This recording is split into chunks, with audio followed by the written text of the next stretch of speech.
If someone is just like, hey, I'm doing this by myself and I'm really trying to quiet my anxious voice, I'm trying to turn up my confidence. People eye roll at this all the time, but I'm going to say it anyway. Mantras and affirmations, right? So we now know a lot about the human brain. And the more someone practices a thought, right, the more that thought becomes automatic. And the example that I use is, imagine you're driving from your house to work. You don't actually put a lot of thought into it. You're hopefully not on your phone, but you're listening to music or you're just like dazing out. And then you just get there. And that's because your brain has practiced it so many times, it doesn't need to bring a lot of forethought to it, right? It doesn't need to put it into like the front of our brain. That's really helpful when it's like, don't touch the stove or how do I get to work? It's very unhelpful when it's like, I'm not good enough. I can't do that. I am unlovable, right? All of the negative self-talk that we have becomes automatic. So when we're trying to shift that from being an anxious, nervous, self-deprecating thought to something that's more positive, right? Quieting the insecurities and making our confidence louder, it's actively practicing new thoughts. And what we know now is that like there's neural pathways in our brain, and this is like brain stuff. When we practice the thought, I'm not good enough, it actually becomes a super highway from like in our brain, right? There's actually a neural pathway that's thick. And if we've never said to ourselves, like, I'm lovable, that one's like a whisper in our brain. So just the act of repetition and practicing new thoughts actually starts to manifest them in a way. And that's, again, from like a psychological point, we hear this, from a neurological point, we hear this, from like a spiritual point, we hear about manifestation. Right? We're all kind of saying the same thing, right? Believe in yourself and it will shift. Our thoughts do shift our behaviors. Welcome back to another enlightening episode of Unleash Thyself. I am your host, Constantin Morun, and today we're taking an extraordinary journey through the maze of the human mind with a therapist whose career defies convention, Allison Guilbault. Allison has spent years forging her unique path in the world of mental health, wearing multiple hats as a crisis counselor, a mental health aide in solitary confinement, a researcher, a sex therapist, and even a world traveler. With degrees in forensic psychology and forensic mental health, Allison's career has led her to work in some of the most challenging settings like Rikers Island Correctional and ERs in New York City hospitals. Now, she's a full time therapist and the proud owner of Mindful Mental Health, where she provides much needed care to communities often marginalized or overlooked by traditional therapy. Today, we're diving into some truly impactful topics, from the power of mantras and affirmations to setting healthy boundaries and the radical transformations one can achieve through relentless self love and empowerment. We'll also explore how Allison found her way through a labyrinth of career options only to realize that following her heart led her to the most fulfilling work. Before we unravel these profound topics, I'd love for you to support our mission by hitting the like button, subscribing to Unleash Thyself, and if you feel moved, leave us a review or a comment. Your support means the world to us and helps us bring you more impactful conversations like this one. So, sit back, relax, and get ready to have your mind expanded. Let's get started.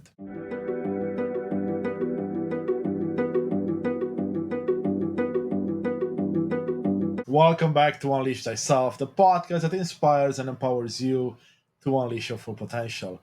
I am thrilled to welcome Allison Guilbault to the show. Allison, we can't wait to hear more about the experiences and insights that have led you to where you are today and your unleash moment, the moment you knew you were on your own path to becoming the best version of yourself.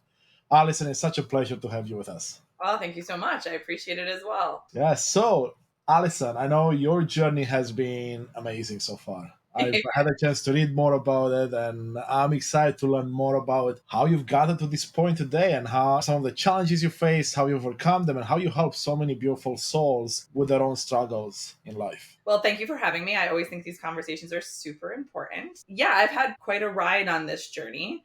So currently, present day, I am a therapist in New Jersey, and I specialize in anxiety and trauma and sex and intimacy. And it's taken a lot of different, sort of veers in the path to get to where I am today. So, I always like when I have the opportunity to talk about this kind of stuff to tell anybody who might be listening, if you're not sure where your path is leading, it's amazing how unpredictable our lives can be and just how adaptable we all are. Because I don't think that I ever thought, someone had asked me like 10, 15 years ago, like that I'd be in this seat talking to you today. That would have been something that was kind of like mind blowing. I couldn't have saw this path. So, life is pretty unexpected and really beautiful as we heal and evolve and get all to try on all different types of opportunities. A little bit about me. So where did I start? I grew up in Jersey, in Dirty Jersey. I can say that because I grew up there. And I was really very interested in actually criminology. So even when I was like a small kid, my mom would say, like, what do you want to do when you grow up? And I was, not like, oh, I want to be a vet. I want to be a doctor. I want to be a nurse. I was like, I want to be in the FBI and find serial killers. And, she was very like, okay, my child is very intense. But that's where I started. When I went to college, I went to school in New York City, at NYU. I was really interested in forensics. And at the time, like now when I say to you, like, oh yeah, I was interested in forensics, you probably have some idea of what I'm talking about. But in like 1999, that wasn't actually a very popular topic, right? Like now there's been like a birth of podcasts, SVU, we have crime scene shows. So people have like an understanding for that. Back then they really didn't. So there was very limited access to getting a career in forensics. And I specifically wanted to do forensic psychology. And I had kind of an idea of what we kind of think of as like a profiler. So I went to school in undergrad. They didn't have a program for that yet. They do now. And I went to school for actually psychology and human sexuality. Back then it was called women's studies. Now they've changed the program to human sexuality and gender. And I was really interested in working with people who had survived trauma, particularly women that had survived trauma. And I finished my NYU run and I was able actually in my master's degree to actually start to pair up that interest in psych and forensic psych. And I got into a school that pretty much just does that. It's called John Jay School of Criminal Justice. And they, there's really amazing opportunities where you get to work with just all sorts of experts in that field. So in my master's degree, I not only studied forensic psych, but I was able to work with the FBI, which was a pretty amazing experience. So my job there with them was I wrote a paper and was able to present it with the Federal Bureau of Investigations, the behavioral science unit on sex crimes. So I, kind of early on got really involved in just like learning about the human brain and why people do what they do, especially in the lens of crime. So it was like a big mouthful. And after that, I somehow kind of, again, we're not quite sure where our lives lead us. I was like very, very excited about doing that type of work, except I got an opportunity to work for a private investigator. And, I'm a human being. I was young at the time. The salary and the opportunity seemed really great. So I actually veered away from my passion and took a job that kind of met more of like, our more like logistical needs, right? It was a better salary. I didn't have to move. So I did that for a really long time. I was actually a private investigator working in white collar crime. And I hated it so very much. And I was always volunteering, right? So during this whole like 10-year private investigator stint, I was always like volunteering in a hospital or a clinic, Planned Parenthood, things like that, that were kind of always like re-involving me in, the work that I really like to do, which was mental health. And at some point I was working at a hospital in a volunteer position, working as like if someone had come to the New York City emergency room at this particular hospital and they were the survivor of a sexual assault or a domestic violence incident, they would meet up with me. Right. I would get called in, I would go in there and I would just kind of be the person that does whatever they need, whether it's like holding their hands, calling a friend, advocating that they get services. And I just one day, I remember very profoundly, I was sitting in this board meeting with my boss and a bunch of lawyers. And we were talking about our corporate crimes. And I just had this little light bulb go off that was like, I can never do this job ever again. Like in this moment, randomly, nothing profound is happening, but I just had this like earth-shattering light bulb that was just like, I hate my life. I hate my job. My job is soul-sucking me, right? Like my relationships are suffering. Like I'm always burnt out. I don't have time off. I've not achieved work-life balance in any powerful way. And that day I went home, I called my own therapist. I was like, think I'm having a midlife crisis. It was like 28. And I was like, I need to just change my entire life starting right now because I'm very unhappy and I'm very stressed out. My anxiety is very high. And the next day I put in my notice. It didn't go very well at my job. It ended up being quite like turbulent for the next year of my life, trying to remove myself from that position. But I got to embark on an entirely different path, which has led me to this moment, you know? Yeah. So that's the beginning of that. I love that, Alison, and thank you for being vulnerable and sharing that. And I smile because it sounds like you knew what you wanted deep in your heart, but of course, reality won over us a bit, right? Like the necessities of day to day life. And you jumped into that life, you learned a lot of things, but then you realize you came to the aha moment. It's like, you know what? No, I gotta follow my heart. I gotta go do all these beautiful things I want to do. Because when I see people that come with the realization, and I'm one of them, that means we're that much closer to having a much better world for everyone. Because Yes. if we have a world where everyone follows their heart and does what they really want and makes them happy, then everyone else will be happier. So you left the corporate. Well, I wouldn't want to say the corporate world, but you left that job behind, Yeah. and now you're doing what you wanted to do. Yeah. What were some of the biggest realizations you had when you embarked on this? Because I'd imagine it wouldn't be easy, right? Because you left behind something more secure, more safe. Yeah, so when I left my job, I had all of the things that come with sort of like that corporate lifestyle. I had a nice salary, I had health insurance, right? And I quit really abruptly and then was left with like, okay, well, now what? And unfortunately, my resume, though did have volunteerships on it, primarily my resume would gain me access to jobs that were similar to the one I was trying to leave. So it really wasn't that helpful. And I remember sitting down with a friend of mine and just being like, okay, like, let me follow my interests. So we know I like mental health, hooray. But like right now, today, I need to pay I was in New York City, right? I'm in my mid 20s. New York City is a very expensive place. I still have rent. I had no savings, right? I just kind of like set my life on fire and like crossed my fingers the universe would figure it out. And so I was just like, you know what, right now, the two things that I need to simultaneously happen is one, figuring out how to open up the door to making my passion become my career. But for the interim, I need to figure out how to pay my rent and to get food, right? So I had been a New York City bartender for a really long time. It was something I kind of always often like had my toe dipped in it. And I was like, okay, well, I can probably do that, right? So I called every bar I knew, I called every friend I knew, and I was able to very quickly get a bartending position, at a happy hour bar, right?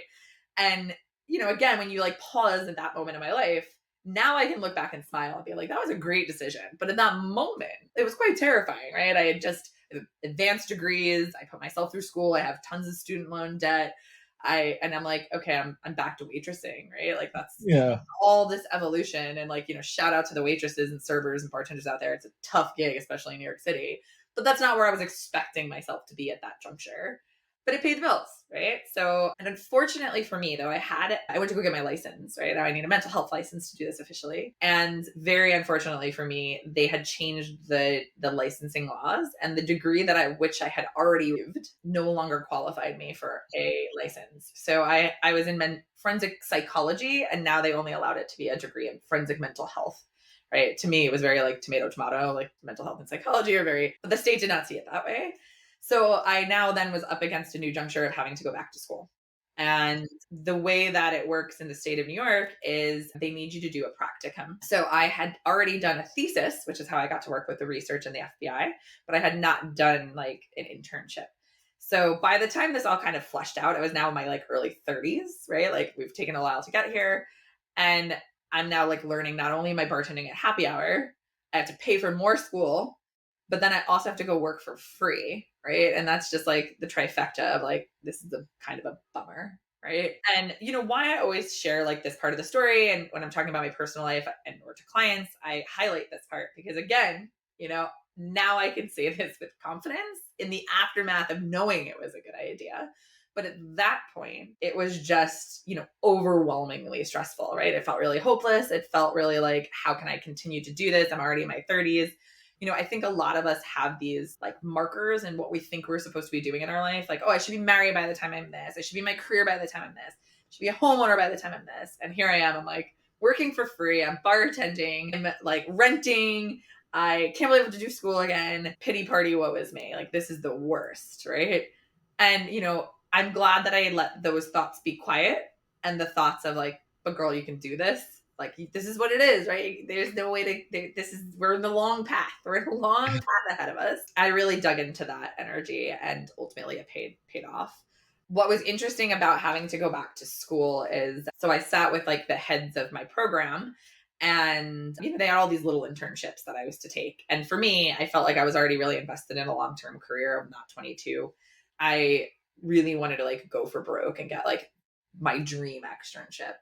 And I thought the only place I hadn't worked was with offenders, right? I had done this like pretty long, extensive career with working with survivors of trauma, survivors of crimes, but I hadn't worked with offenders, right? And I wanted to really understand, like, who are the people that commit the crimes? Like, what's their story? And I went to the head of my program, and I was like, I would like to work at Rikers Island jail. And for people that don't know, Rikers Island is like a very infamous jail in New York City. It's like notorious for being, a very chaotic place, right? It's a very intense place to be. And, the program to Rikers Island had closed a few years earlier.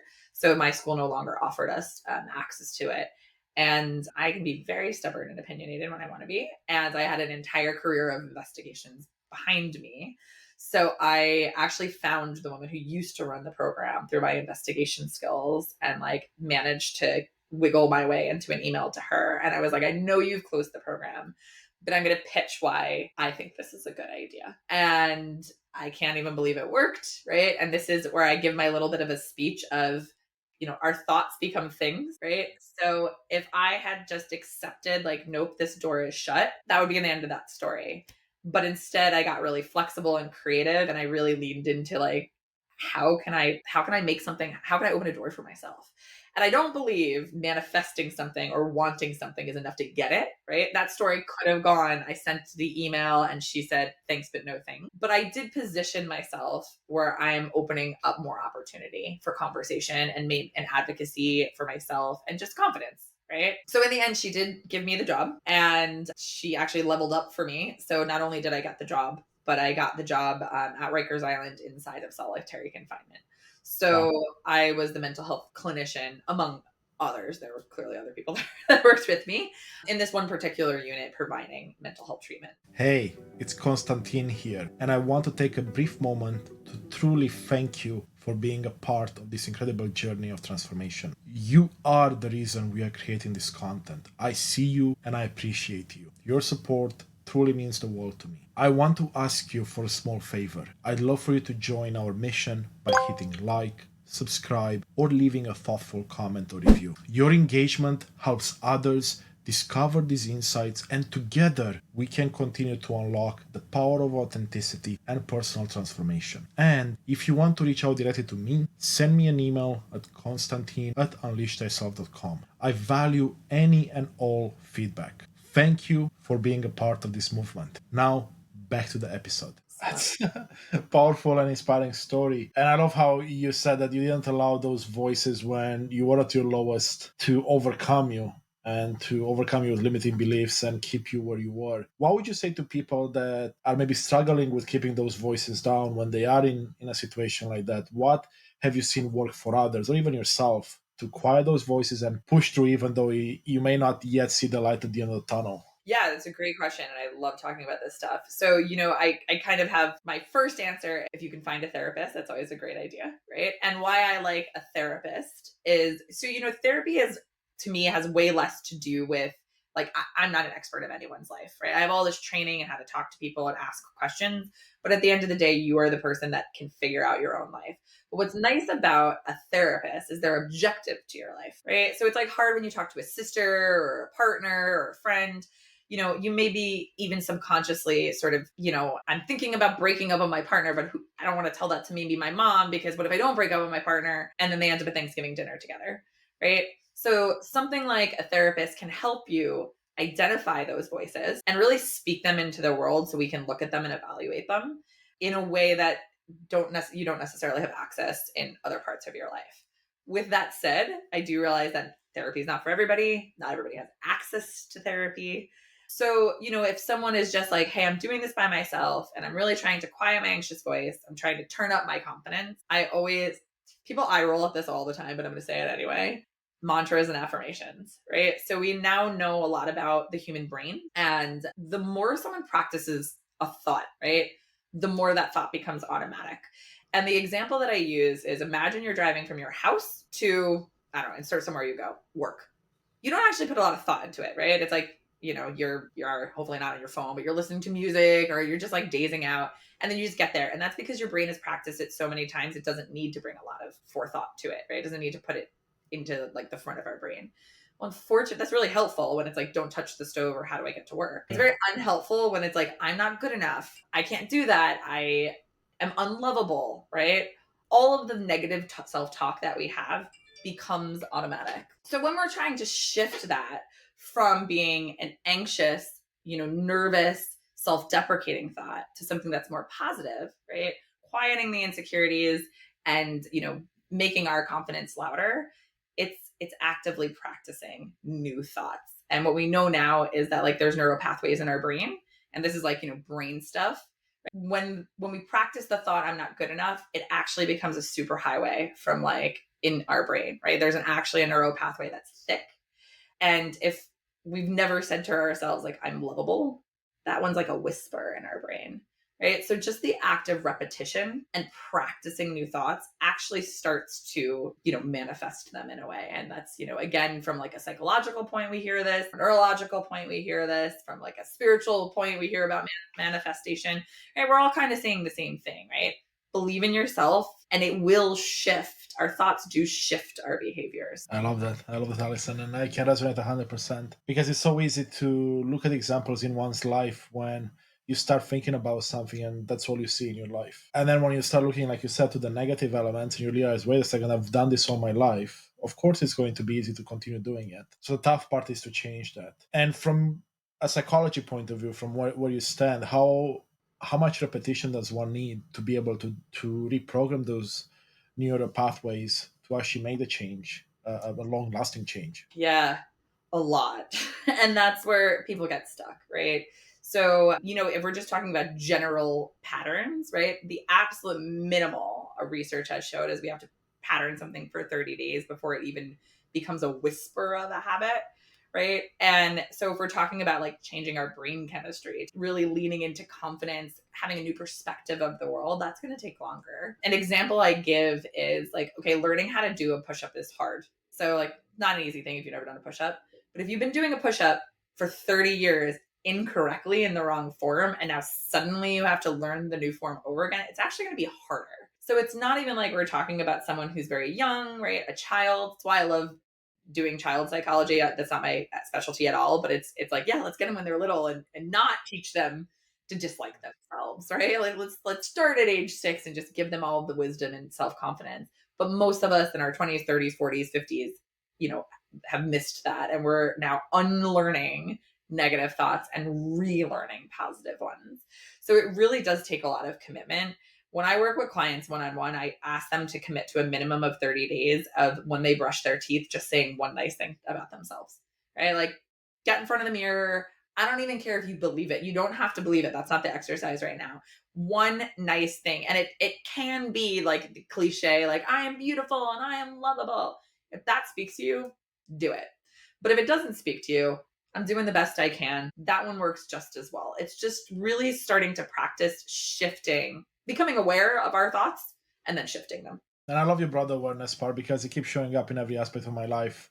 In my professional life, I work as an organizational change manager as part of, well, a small part of my job. And awareness is a huge part of that too. You can't start doing anything until you're aware of the situation you're trying to change. Yes. And I love the example you gave when you brush your teeth because it's a simple act and you can just commit to doing it, let's say, for 30 days. Like you said, you don't need to believe in it. Just do it and see the impact it has. Yeah. And it will magical. Like for me, for example, I did some of that, but I also added practicing gratitude and being grateful for things in my life. And that shifted my mentality a bit from someone that wasn't happy with certain things to now looking for things to be happy with.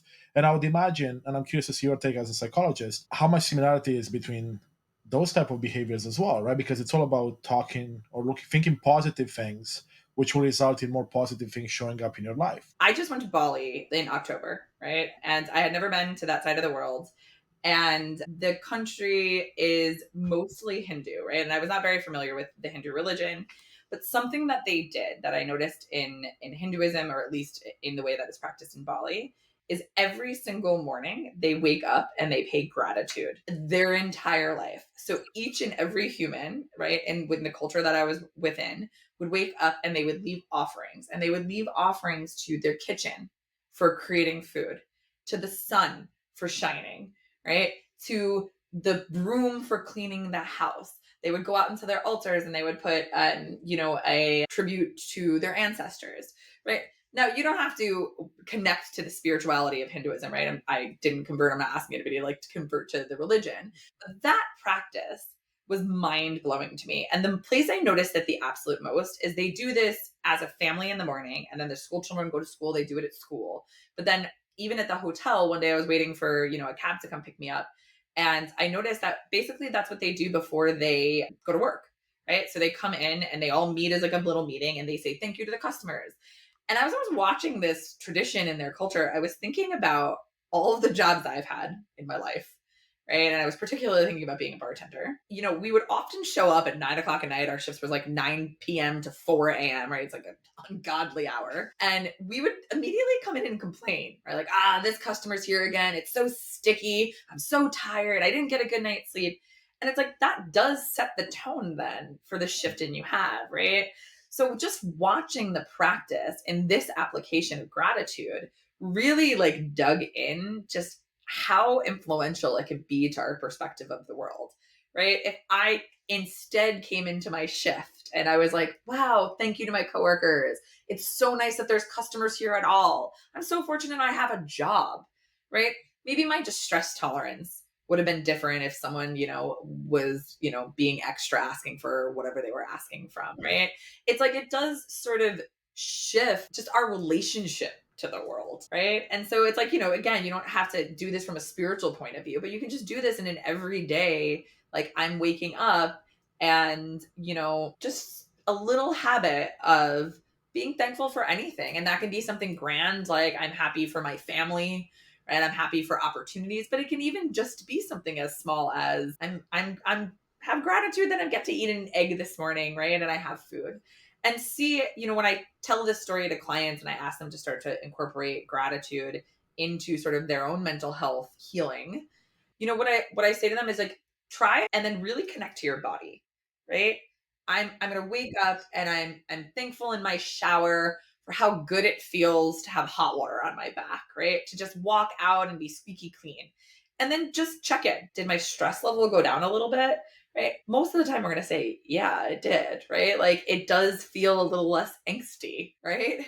And that I think then what you said, I 100% agree with. Like when we are our better, more authentic self, the world just becomes stronger, right? Now if someone cuts me off in traffic, maybe I'm not as peeved about it, right? I'm just like, all right, they're in a hurry, I'm not, no big deal, right? Versus blaring on my horn, right? So it's just all of these little small interactions actually have quite a profound ripple effect on not only our own wellness, but just like the health of the world around us. So yeah, gratitude's a beautiful thing. I couldn't agree more, to be honest with you. And I love the example you gave with Bali. I wasn't aware of that practice there. I haven't been to that part of the world yet, but that's beautiful because you are absolutely right. You start with positivity because it's being positive about something you enjoy in life. And then the negative things that happen in life that always happen will be less impactful. And it reminded me of like the story you said with the brain, right? And that's why I made a tangent there because it's the same idea. You bring more positivity into your life, be it that you speak more positive to yourself about yourself,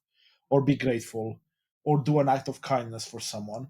These are all things, like you said, will have a ripple effect. But the funny thing for me, to be honest with you, is not even that they have a ripple effect on those around me, because honestly, I don't necessarily know how much of an impact it will have on you if I'm nice to you, or if I say hello, or if I have a smile on my face, or if I buy you a coffee. But I know how it makes me feel. And if it makes me feel better, wouldn't I want more of that for myself? So when I practice gratitude, it makes me feel better because it reminds me of beautiful things. When I talk nicely to myself, it makes me feel better. Yeah. When I do an act of kindness, it makes me feel better. So we can look at it from, let's say, call it selfish point of view, bring it back to us. Does Yeah. it make you feel better? Do more of it. Like when you talk badly about yourself, how does it make you feel? Why would you want to keep doing that? Yeah, exactly. And like that's that awareness piece. I love to tell this story, and the kid's like probably 16 now, and I'm one day going to find him and be like, by the way, I've told this story hundreds of times, but I was once with a client, and he was probably like 9 or 10, right? At the time. And he was in my office and he was like, Allison, I have to ask you a really big question. Sure. He was like, what's the meaning of life? And I was like, my God, this is above my pay grade. I have no damn idea. You were asking the wrong person. So I did like the typical therapist-y thing. And I was like, I don't know. What do you think? Right. And here's his answer. He was like, find the things that make you smile and do more of them. Find the things that make you frown and try to stay away from them. And I was like, you know what? Single-handedly, that might be the most enlightened answer to what's the meaning of life that I can't top that. Like, I got nothing to follow that. And I've used that actually as like a barometer of my own life, right? Like, is this making me smile? How can I incorporate this more? Is this making me frown, anxious, depressed, ungrateful, resentful? How can I move my life in a position that, starts to reduce this, whatever this is? And I love that example. And oh my God, that's such a beautiful story. And it reminds us how, as children, at least the way I see it, we have all the answers. We know what our purpose is or why we're here. But then we forget because society happens, schooling happens, whoever raises us, they want the best for us, but they teach us their ways, right? So we forget. And it's just a matter of, again, can we become aware of those things and see, can we make life very simple? Do Yeah. more of the stuff you like and less of the stuff you don't like. It sounds simple, but it's actually fairly doable for most of us. Yeah, it's scary. So something that happened in COVID, became a virtual therapist as I am now. And, people obviously had a lot of time on their hands, right? Like we weren't doing the things that we were used to doing. And so the most common question I would ask is like, okay, well, you have all this time. Like, how can we use this time so you're not depressed or anxious? And, actually overwhelmingly people couldn't answer like, given that I have time, what do I want to do? Right. And I love what you said, which is like, actually, we have the answers, but just so much life has gotten in the way. We've forgotten them. They're buried deeper. And, I recently in the last like few years have gone alcohol free mostly. And I was working with a coach one day and she was like, all right, well, if you're not going to be drinking anymore, what can you do? We don't have time for this anymore. What do we got time for? And I had no idea, right? I was like, I don't know. And she was like, what did you like to do when you were a kid before life got in the way? What'd you do, right? What made you smile? And I actually thought that was like a very profound question because I realized no one had asked me that, including myself, in decades, right? And I was like, all right. She's like, go back. You're 7. What are you doing? I was like, I love the beach, I love swimming, and I love dancing. She's like, okay, do you swim anymore? And I was like, no. Dance anymore? And I was like, no. So, again, she was like, okay, how can we start to make time for this? Right. And most of us don't have just like, okay, well, now I'm going to go swimming every weekend but how I actually connected that to my life, I bought a pool and I use the word pool in quite quotation marks, right? It is a hellaciously ugly eyesore in my backyard. It's basically a giant bathtub, right? But I can swim, right? So it didn't actually take, a lot of the times we get in our own way and we think whatever we want is going to be so involved that we get too scared to even do it. Right. So when I got really flexible, the idea of how can I swim, right? And it's like, put this plastic tub in my backyard. Okay, it's water and I can move my body. Thumbs up. Right. I actually got what I wanted. Right. Am I going to become a dancer? No, I'm now, gained a significant amount of weight and I'm working with a very different body than I was when I was a dancer back then. But you know what? That does not mean that I cannot move my body, right? Becoming a dancer looks different than when I was 17, now that I'm 42. But sure, of course I can move this body. I joined a dance studio, right? I go there once a week. It's not my life anymore, but it's just finding the little things in our lives that, and I'm really connecting to that like childhood innocence of what uniquely made you, what did you like, and how can we make some space inside of our life to get that? Beautiful and inspiring. And again, I smile here because that's exactly what I did as well. About this time last year, a bit earlier, when I was really looking down and I said, okay, what's my purpose in life? What makes me happy? And you said earlier, and I said as well, we have the answers. We just forget that we can look back or we can truly do an inventory and say, well, that activity made me smile and I used to do it so much.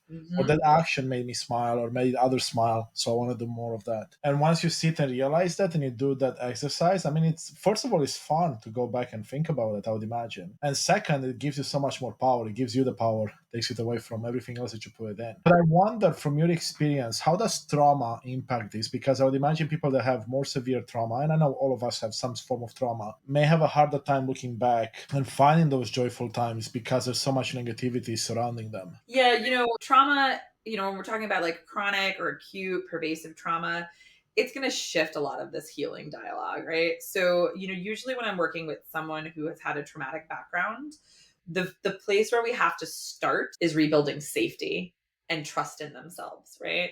And a lot of the healing, I mean, none of us can really heal unless we feel safe, right? Because, in order to heal, in order to ask big questions, we have to be vulnerable. And if we don't feel safe, we're not going to be vulnerable.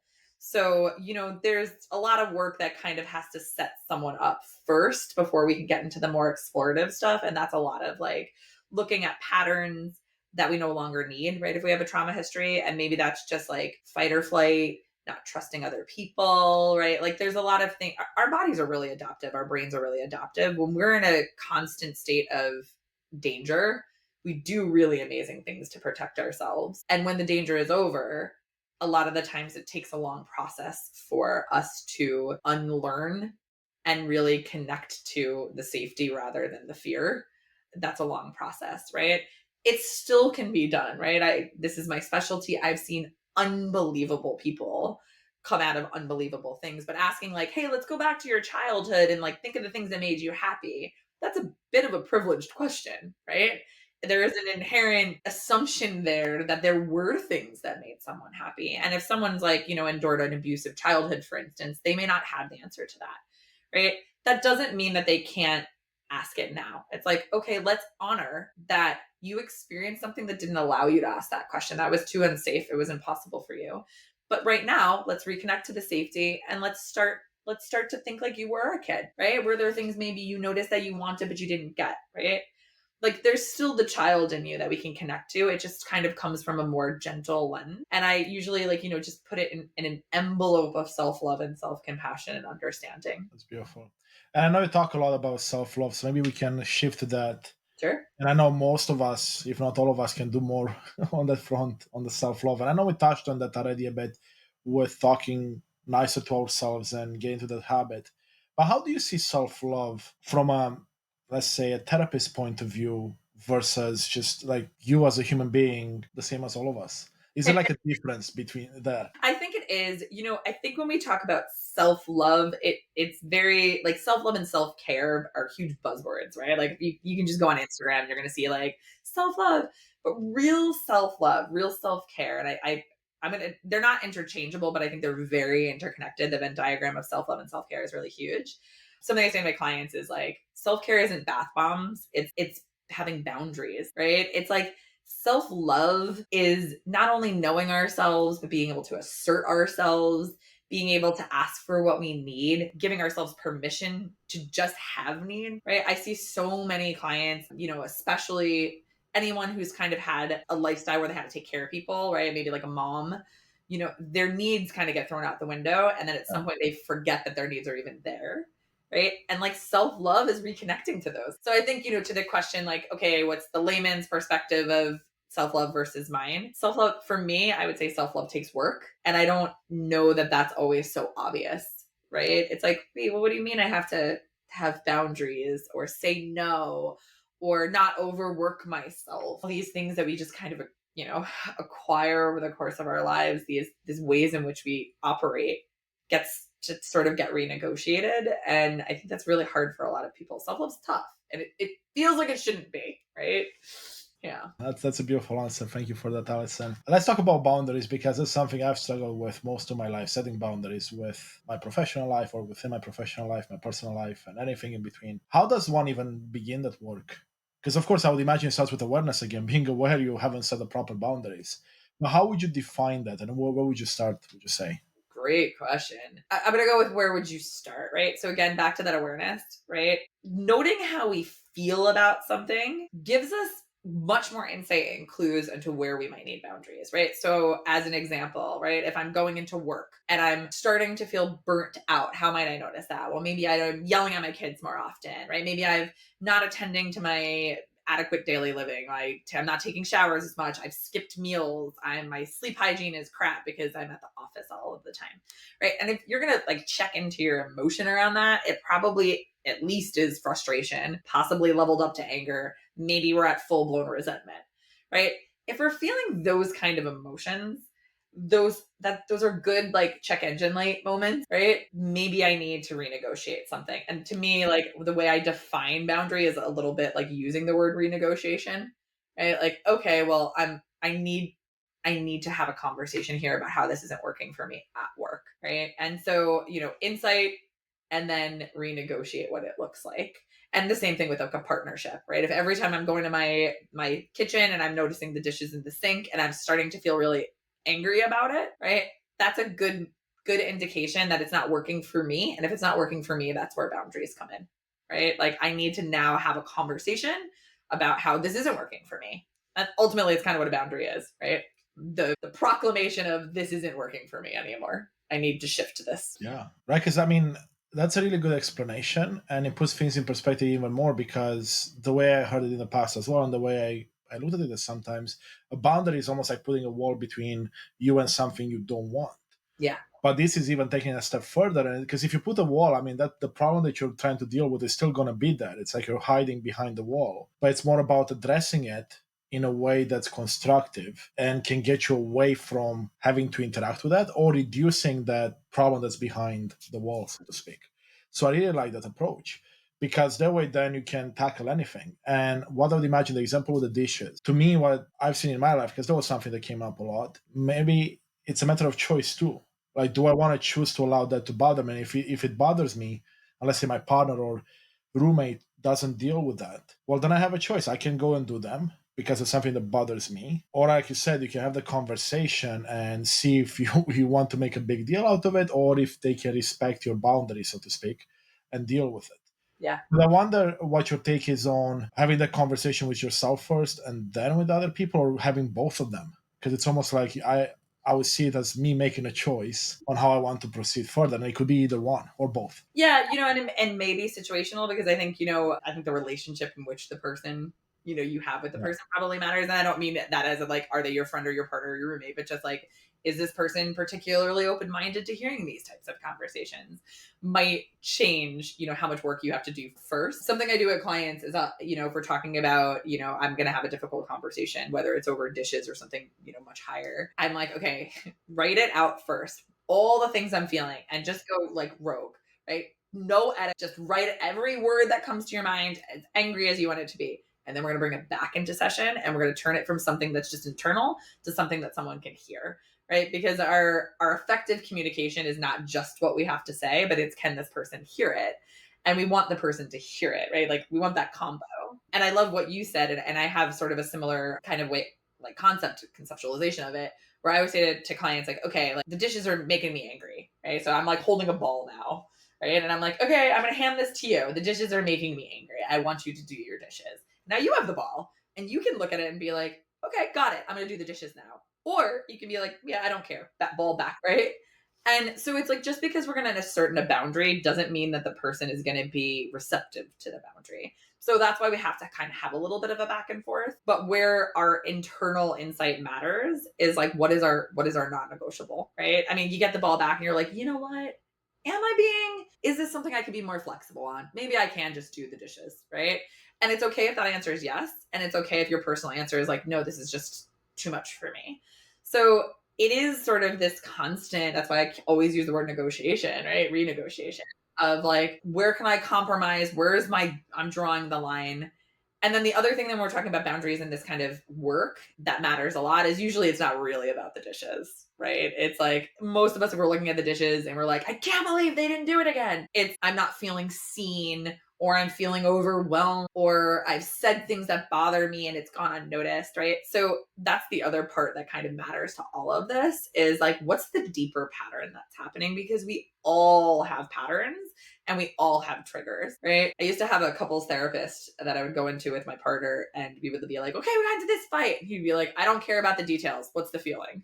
Right. And he would never, ever allow us to be like, but it was the dishes. He's like, I don't care. I don't care.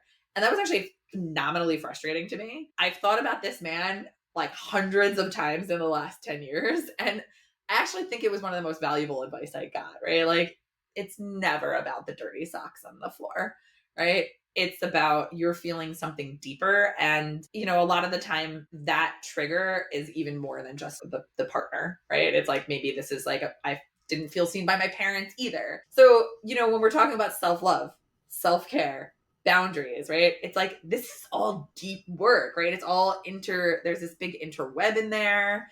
It's hard. It's effortful, right? And when I kind of speak on these platforms, this is some of the message that I say, like, and it's okay. So if you're finding it hard, if you're finding it tiring, if you're finding yourself a little lost, if you don't have a lot of skills around this, like, none of us do, right? We're all trying to figure this out, and that's okay. It doesn't mean you're failing at it. It just means this is hard work. It is Yeah. hard work that's very rewarding in the end, as you put in the time. And I love that you mentioned and the example of your therapist as well there, because to me it goes back to the idea of that the dishes, I say the socks on the floor, are just a symptom, right? So if you try to treat the symptom down the root, the cause behind all of that is still going to stay there. And what you're talking about is like, how can you go deeper and find the cause of all those issues that come up, the resentment, the disappointment, whatever comes up in that moment. And that's tough because a lot of us, like you said, don't have the tools. And that's some work I've started doing myself with my inner child and looking inwards and find out that it's not easy and it's not obvious either. No. That's the hard part. Yeah, that's a great point. It's very not obvious, right? Because if it was obvious, we'd all just be like, oh yeah, that's my abandonment mood. No big deal, right? It's scary to look at, right? It is when we're doing, inner child work, people call it all different things, inner child work, shadow work, parts work, but they all kind of speak to, I'm looking at the parts of myself that are unhealed and trying to figure out when that started, why that started. And that insight can power myself to figure out, what do I need?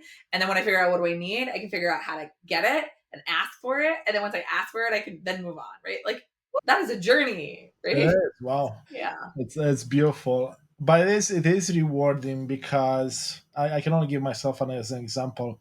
As I'm going through this and I'm healing certain parts of myself and allowing those emotions to come up, which is something as a man I haven't really allowed much in my past. It almost feels like a weight is lifted off your shoulders, literally and figuratively, and you become lighter and lighter. And of course, there's always more layers you can unpack and you can go deeper. And for me, it all started with that awareness that you talked about so much already, right? So like once you have that awareness, begin the work, and there's so many tools you can do that. But I'm curious from your point of view, would a therapist like yourself, for example, be one of those tools that someone can use to really dig deep into the shadow work, the inner child work, or whatever they call it? All the studies about therapy have pretty much said that actually it's the relationship between the therapist and the client that's the most, it doesn't really matter what your school of thought is, right? If someone feels like you are a safe person to do this work with, that's going to be the biggest catalyst for if the work gets done.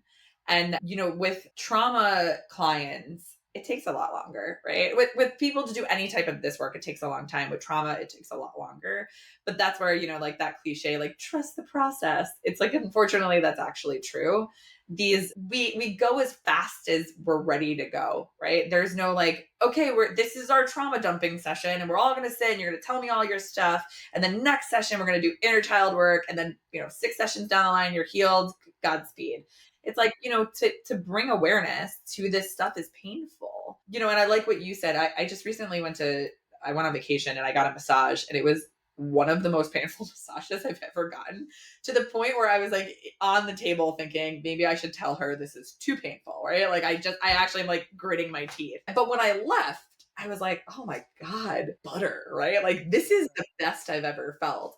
And I actually posted this to social media, but I had this, again, little light bulb that went off. That's like, that's kind of what healing is, right? It's like you're on the table and someone is just doing things with you, or even if, that you're trying, people can be on their healing journey without, an official clinician, but it's like, this is painful stuff. Ultimately, it's going to feel really good. It's going to feel light. It's going to feel enlightened. But like in the trenches, right? It's like, and especially like, talking about how, you're a man and haven't really had a lot of, teachings around how to name emotions, right? Most of us don't even have skills around this at all, especially if you've been, certainly with men. I love to counsel men, right? When I ask them, like, what are you feeling? They can usually name happy, angry, sad, right? And it's like, okay, let's talk about anger, right? Like, what a scale of anger that is. That's from like disappointment / frustration to full on lividness. Where are you at?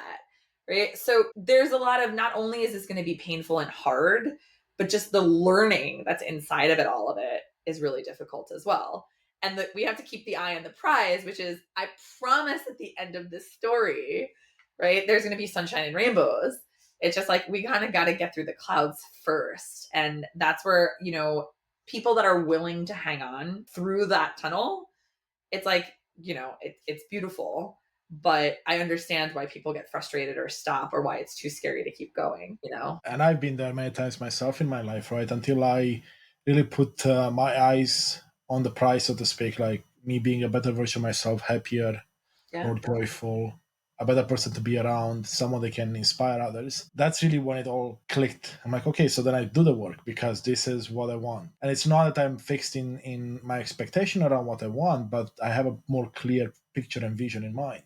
And I know you touched on this earlier, and I wanted to go back to it. And I just remember this idea that even your expectations around what you wanted in life were very flexible. Because I realized in my life, when my expectations were very rigid, I would miss out on opportunities. I would miss out on many things, but also allow for a lot of negative feelings to come in, because of course life will throw things your way and you're going to get derailed. So if your expectation is very fixed as to whatever the outcome you want will have to be, then it may be difficult for you to be happy even if you do reach a version of that outcome. Yeah, absolutely.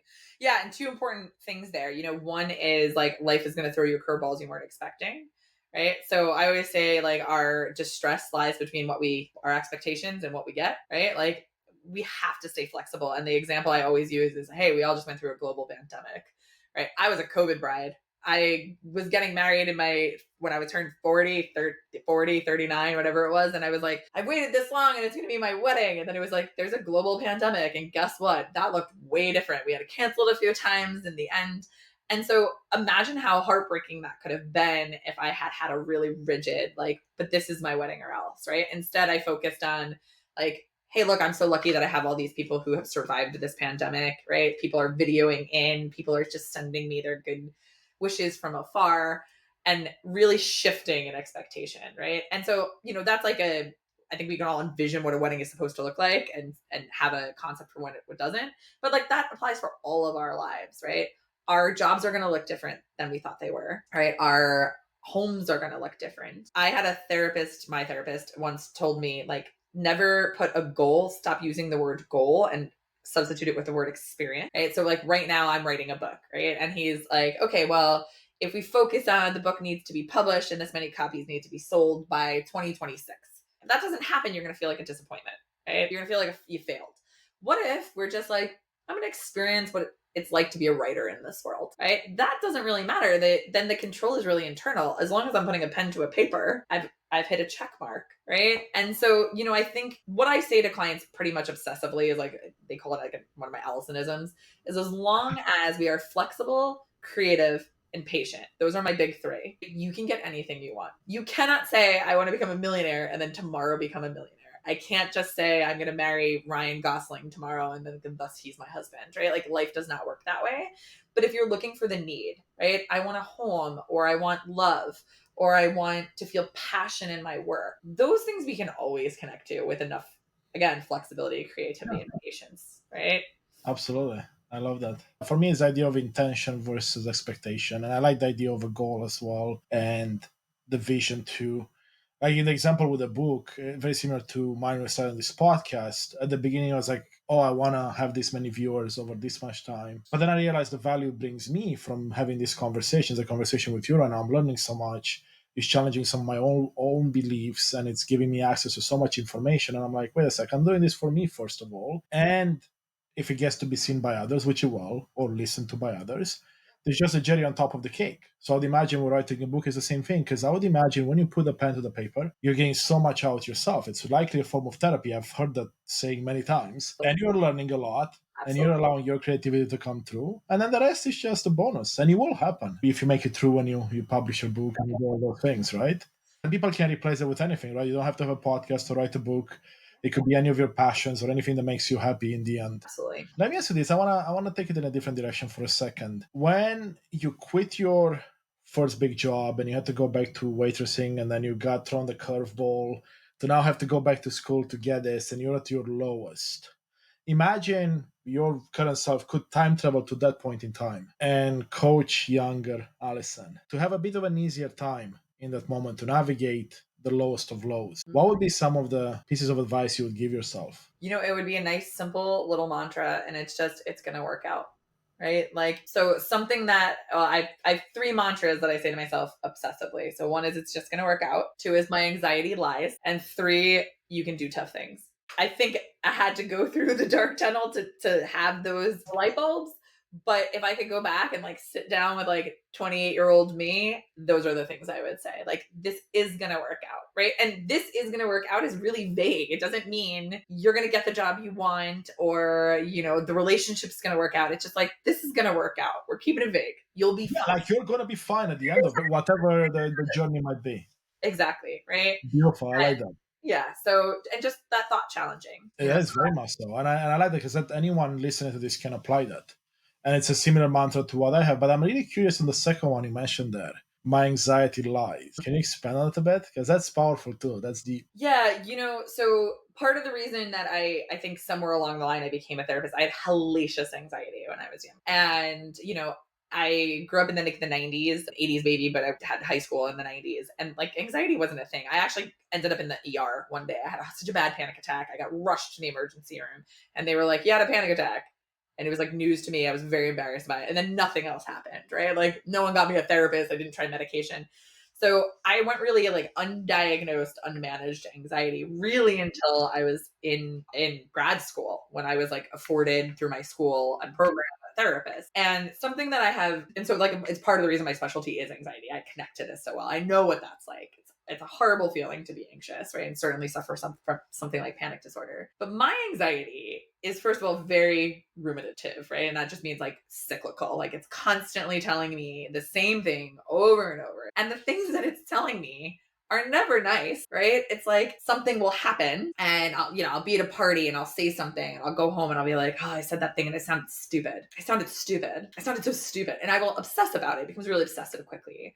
And so now what I've realized is, if I think about how much my anxiety has told me and predicted, it's almost exponentially inaccurate, right? I'm like, I've said this stupid thing, everyone in the room noticed, and now they're all judging me, right? And now I'm not a good person and I'm not worthy of friends. Like, that escalated quite quickly.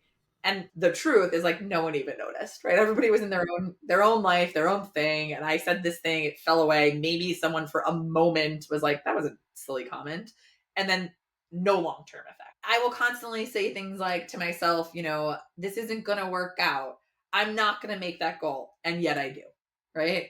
So I've just really spent a lot of time challenging my anxiety and what it's actually telling me. And it's pervasively wrong, right? So I can safely say now that it is a liar, right? Like, it constantly tells me things that are inaccurate all the time, right? So now with that, I almost like personify it and like imagine it like tapping me on the shoulder and being like, I just taught a class recently and I was having all this anxiety beforehand. I was like, the class is going to be terrible.